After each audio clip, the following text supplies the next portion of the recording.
വടക്കൻ കേരളത്തിൽ തന്നെയാണ്. കൊപ്പത്തായിരുന്നു അമ്മന്നൂർ കുടുംബത്തിന്റെ ആസ്ഥാനം. അവിടെ നിന്ന് രാജാവിനെ ഭയപ്പെട്ട് രാത്രിക്ക് രാത്രി നീന്തി മൂഴിക്കുളത്തേക്ക് എത്തുകയാണ് ഉണ്ടായത്. അമ്മന്നൂർ കുടുംബം മൂഴിക്കുളത്താണ് ഞാനിപ്പോ താമസിക്കുന്നത്. ഞാൻ അഭ്യസിച്ചിട്ടുള്ളതും അമ്മന്നൂർ ശൈലിയാണ്. അതുകൊണ്ട് എന്തുകൊണ്ടും നേരത്തെ പറഞ്ഞതുപോലെ വേറൊരു കാര്യം കൂടി ഉണ്ട്. വളരെ പെട്ടെന്ന് പറഞ്ഞു പോവാം. നമുക്കായിട്ട് നേരത്തെ പറഞ്ഞതുപോലെ പെരിഞ്ചല്ലൂര് അവിടെ 18 ആണി ഉണ്ടെന്നാണ് പറയുന്നത്. 18 ചാക്യാർ കുടുംബങ്ങൾക്ക്. അതായത് മാടമ്പി വിളക്കും മണ്ണാത്തി മാറ്റും ഉപയോഗിക്കേണ്ടി വന്നാൽ അന്ന് കൂടിയാട്ടം നിർത്തി അണിയിലം അവിടെ തൂക്കി ചാക്യാർക്ക് പോവാമെന്നായിരുന്നു വിധി. അപ്പോഴും തുടക്കത്തിനും ഒടുക്കത്തിനും ഒക്കെ കാരണഭൂതമായ ഐതിഹ്യം വടക്കൻ കേരളത്തോട് ബന്ധപ്പെട്ടതാണ്. പക്ഷെ നമുക്കിപ്പോ പലപ്പോഴും തോന്നാറുണ്ട് കേട്ടോ, പല സ്ഥലത്ത് ചെല്ലുമ്പോ പരിപാടിക്ക് പോകുമ്പോ ഞങ്ങൾ തമാശക്ക് പറയാറുണ്ട് ഇതാണ്. അതായത് ഒരു അവതരണം നടത്താൻ വേണ്ട അധ്വാനം എടുക്കാൻ തയ്യാറല്ലാത്ത ഒരു സദസ്സിന് മുൻപിൽ അവതരിപ്പിക്കാൻ പോവാന്ന് പറയണത് തന്നെ വലിയ അഭിമാനക്ഷതമായിട്ട് കണ്ടിരുന്ന നടന്മാരുടെ ഒരു പരമ്പരയാണ് അങ്ങനെ ഒരു കഥ ഉണ്ടാക്കിയത്. ആ 18 ആണിയില് 18 കുടുംബങ്ങളുടെ അണിയില് തൂക്കി പോവാം, ഇവർക്ക് ആവശ്യമില്ല എന്നാണ്.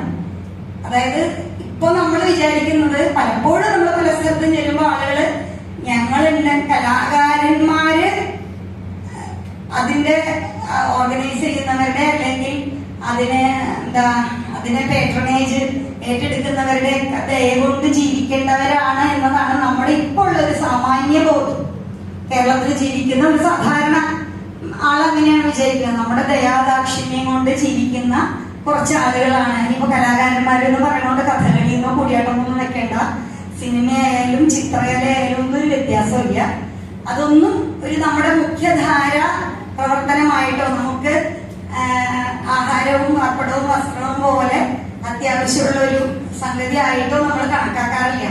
ഇങ്ങനെ ഒരു കാലത്തിനെ ഒരു പക്ഷേ മുൻകൂട്ടി കണ്ടുകൊണ്ടായിരിക്കണം നിങ്ങളൊക്കെ നിങ്ങളുടെയൊക്കെ വളരെ അടുത്തുള്ള നിങ്ങൾ കണ്ടിട്ടുള്ള, ഞാൻ കണ്ടിട്ടില്ല അതുപോലെ പെരിഞ്ചല്ലൂര് അങ്ങനെ ഒരു ഐതിഹ്യം ഉണ്ടായിട്ടുണ്ടാകും. അപ്പൊ അതുകൊണ്ട് എല്ലാ അർത്ഥത്തിലും ഈ തലക്കെട്ടുമായിട്ട് അത് സത്യത്തിൽ അന്ന് കലാകാരന്മാർ നടത്തിയ ഒരു കലാപം തന്നെയാണ് ഐതിഹ്യം.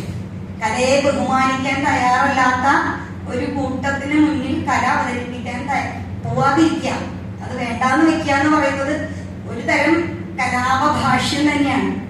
അപ്പൊ എന്തുകൊണ്ടും ഈ വടക്കൻ കേരളത്തിൽ ഇങ്ങനെ ഒരു സദസ് സംഘടിപ്പിച്ചത് വളരെ ഉചിതമാണ്. ഒരു പക്ഷെ അന്ന് വളരെയധികം അവതരണങ്ങൾ, ഇപ്പോഴും എനിക്ക് തോന്നുന്നു ക്ഷേത്രവുമായി ബന്ധപ്പെട്ട അടിയന്തര കൂത്തുകൾ വളരെയധികം നടക്കുന്നത് വടക്കൻ കേരളത്തിൽ തന്നെയാണ്. അത് കലയായിട്ട് എത്രത്തോളം കാണാൻ പറ്റും എന്നുള്ളത് രണ്ടാമത്തെ വിഷയമാണ്. പക്ഷെ എങ്കിലും ഇപ്പോഴും ആ അവതരണ സ്ഥലങ്ങളിൽ, പ്രത്യേകിച്ച് മാണി കുടുംബത്തിന്റെ അടിയന്തരങ്ങൾ നടക്കുന്ന ക്ഷേത്രങ്ങളുമായിട്ട് ബന്ധപ്പെട്ടുള്ള സ്ഥലങ്ങളിൽ ആളുകൾക്ക് ഇപ്പോഴും അവിടെ പോയിട്ട് കൂത്ത് കാണുകയോ അല്ലെങ്കിൽ അതിന് വേണ്ട ഒന്നും ചെയ്തു കൊടുക്കുകയൊന്നും ചെയ്തില്ലെങ്കിലും അവർക്ക് ചാക്യാരെ ഭയങ്കര ബഹുമാനാണെന്ന് ഞാൻ കേട്ടിട്ടുണ്ട്. കാരണം അത് വേറെ ഒന്നും കൊണ്ടല്ല,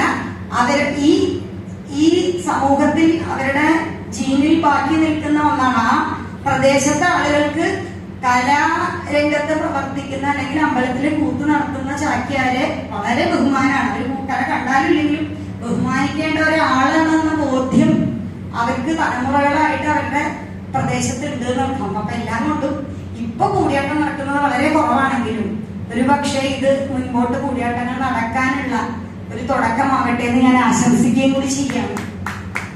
പിന്നെ